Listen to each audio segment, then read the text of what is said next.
Welcome back, everybody.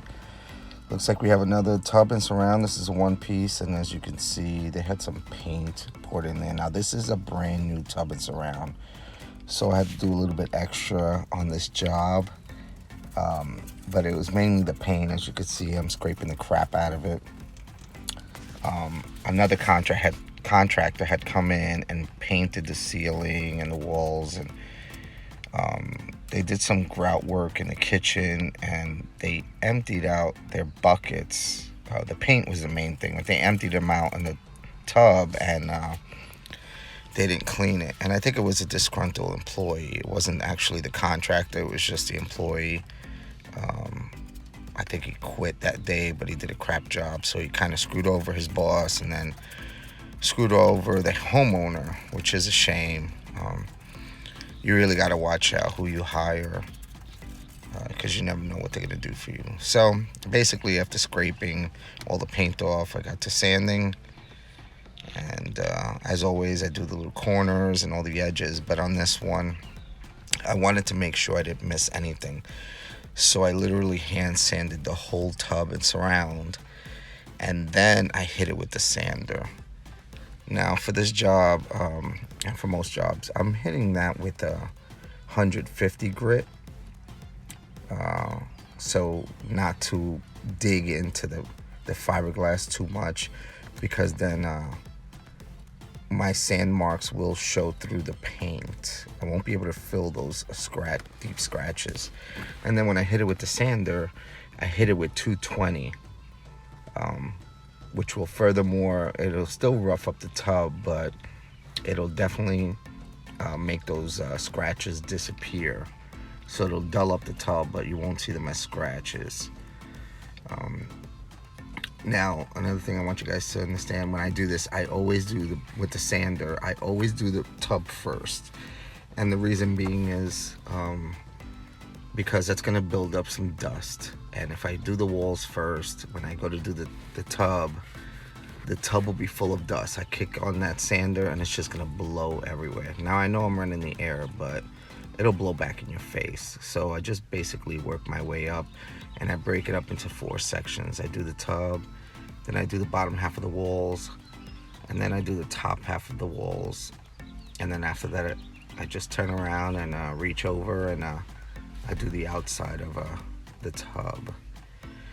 And that'll be pretty much it. And after I do that, then I wash it down and get all that dust off of there.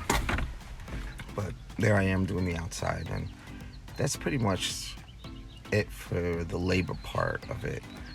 And now that I've cleaned it all off, I have to put a glove there so I don't get any drips from running the water. I have to remember that. Always remember the shower, because somebody might flush and it'll actually relieve some pressure, and then it'll drip. So remember that. Now just cover the faucet, and of course I got to get my best friend out there, my paper dispenser. I'm making a video. The next video is going to have all the tools that I use, like everything that's in my truck, on a daily basis. And it'll have links. And if you don't purchase anything from them, that's fine. If you don't like some of the things I use, that's fine. If you feel like you don't need them. But please, please, please, if you're any kind of painter, please purchase this tool. If there's anything that I could just go back and redo, is to learn how to use that initially, because nobody wants to learn how to use it. There's a learning curve, and you might try and be like, this sucks, this guy doesn't know what he's talking about. But I promise you, if you just stick with it, it's only going to take maybe 5-6 tubs. So basically a week of using it, and you'll be a master at it. That's all it takes. Now, I want to show this because this is how I wrap the toilet. Sometimes there's not a lot of room. There was plenty of room here for me to throw a drop cloth, but sometimes there isn't room, and this is the way you need to wrap it so that you don't have to worry about the gun sucking the plastic back as you spray, because that's what will happen. It creates a vacuum when you're spraying, and if you have that covered in plastic, the gun will actually pull on the plastic while you're trying to, towards the tub, while you're trying to spray the outside of the tub. But you cover that, and then you cover the void behind the toilet, and then you don't have to worry about overspray going behind the toilet and onto the floor. And as you can see, I'm pretty much almost done prepping. The prepping altogether, I know I sped up the video, the prepping altogether took about 2 to 2.5 hours. And as you can see, this is not overkill. This is actually a brand new trailer. This is actually in a trailer, a big one. And like I said, this was a brand new tub, and they ruined it.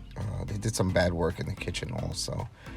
So he needed me there ASAP, and he was willing to pay extra. So I was willing to go the extra mile. I took my time. I covered the whole bathroom. That floor is covered all the way out to the hallway. So as you can see, right now I'm going vertical. I just went horizontal with the primer.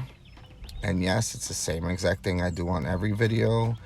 I practice what I preach. I think everybody who does this does it pretty much the same way. They may not show it, but it's just safer that way. You know, you won't miss any spots.